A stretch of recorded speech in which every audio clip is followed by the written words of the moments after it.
Termoidraulica Susin. Se compri una caldaia, in omaggio il condizionatore. Termoidraulica Susin a 0 branco. Ben ritrovati al meteo di Antenna 3. Residua instabilità sulle nostre regioni, qualche pioggia in giornata ma con tendenza al miglioramento.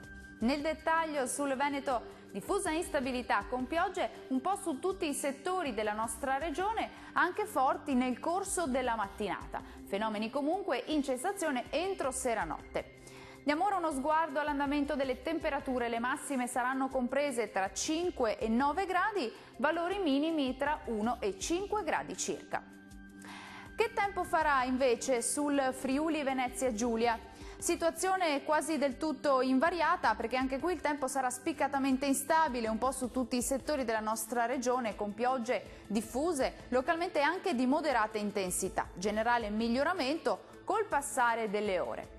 Vediamo le temperature. Le massime saranno comprese tra 8 e 10 gradi, i valori minimi tra 3 e 5 gradi circa.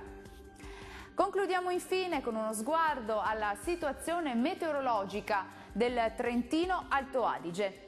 Molte nubi anche sulla nostra regione, il cielo risulterà essere coperto un po' ovunque, ma non sono attese precipitazioni degne di nota e la neve cadrà a copiosa sui confini alpini anche a bassa quota.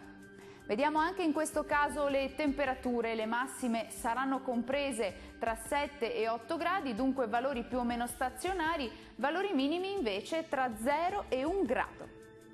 Il mare sarà mosso sulle coste e molto mosso al largo. I venti invece saranno moderati da nord.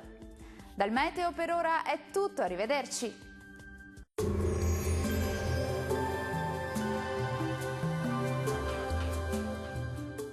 Termoidraulica Susin. Se compri una caldaia, in omaggio il condizionatore. Termoidraulica Susin a 0 branco.